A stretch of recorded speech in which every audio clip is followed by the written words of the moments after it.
Every year, thousands of exotic animals are pulled from the wild, smuggled across borders, confined to concrete basements, and sold into the illegal wildlife trade. The sheer volume of abuse is staggering. When authorities intercept these shipments, the rescued animals face a bleak reality. The traditional safety net, underfunded local zoos or cramped holding facilities, often condemns them to a lifetime in inadequate, isolated enclosures.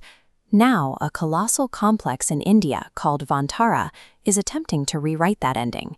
Here, massive mammals, from rhinos to rescued elephants, are brought into a single, massive rehabilitation zone.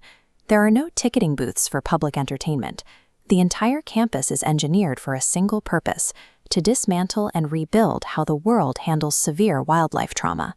The driving force behind this operation is Anant Ambani. Since childhood, he maintained an intense focus on animal welfare, slowly developing a plan to create a sanctuary with no upper limits on capacity. That plan was heavily accelerated by the financial backing of the Reliance Foundation. With Mukesh Ambani's corporate muscle behind it, a personal passion project rapidly scaled into an industrial operation. This chart compares the scale of a standard premier global zoo against Vantara's blueprint. Where a typical facility manages a few hundred acres and a limited population, this campus measures its land in the thousands of acres, designed to house thousands of individual animals simultaneously. As the data morphs into a global map, it highlights the scale of the intake operation.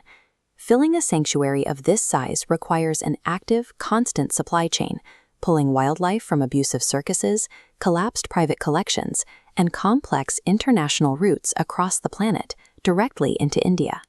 Acquiring wildlife at this speed and volume has triggered intense international scrutiny. Critics and conservationists are questioning the true sourcing pipelines of these animals, especially when dealing with regions known for lucrative black markets and murky animal trade laws. It forces a difficult conversation. Can limitless corporate capital actually solve the global wildlife crisis? Or is this massive accumulation of exotics simply the ultimate billionaire passion project?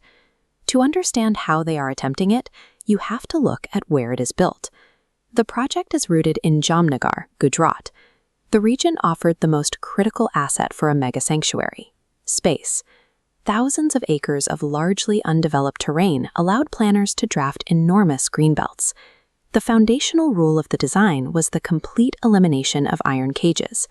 Instead, the engineers were tasked with simulating natural microclimates tailored to the specific behavioral needs of each species. This required terraforming a relatively arid landscape into lush, biologically accurate habitats. Teams had to plant native flora, build artificial lakes, and alter the very topography of the earth. Constructing a self-sustaining ecosystem demands complex water management, precise soil chemistry, and constant climatic monitoring. It is an engineering challenge infinitely more expensive and difficult than pouring concrete and erecting steel bars. But the outdoor habitats are only the final stage of recovery. The core of Vantara operates strictly as a high-density trauma center. Inside, a massive deployment of specialized veterinarians, wildlife biologists, and clinical nutritionists run active wards 24 hours a day. They rely on a sprawling network of custom-engineered diagnostic equipment. We are talking about MRI machines and surgical theaters specifically upscaled to support the weight and physiology of megafauna. For heavily abused elephants suffering from chronic joint degradation or severe malnutrition, medical teams utilize bespoke hydrotherapy pools, customized prosthetics, and intense physical therapy regimens. Apex predators like tigers, arriving with severe physical and psychological trauma from years of confinement, are entered into strict neurorecovery programs to gradually rebuild their hunting and territorial instincts. They are treating severe animal trauma with the exact same capital, technology, and clinical urgency usually reserved for premium human healthcare. Vantara has demonstrated that the physical infrastructure for a massive, multi-species sanctuary can be built from the ground up if backed by absolute financial will. Yet, this entire operation relies entirely on the continuous heavy subsidization of the Ambani family. It is a private solution to a massive, structural global failure. While the sprawling green belts and engineered lakes project an image of total success, the real battle is being fought every single day inside the intensive care wards, where heavily traumatized animals fight to survive their pasts. The international conservation community is watching the Jamnagar campus closely, waiting to see if this colossal, hyper-funded model can actually save dying species long-term, or if it will eventually collapse under its own massive scale. Either way, Vantara has forced the world to look.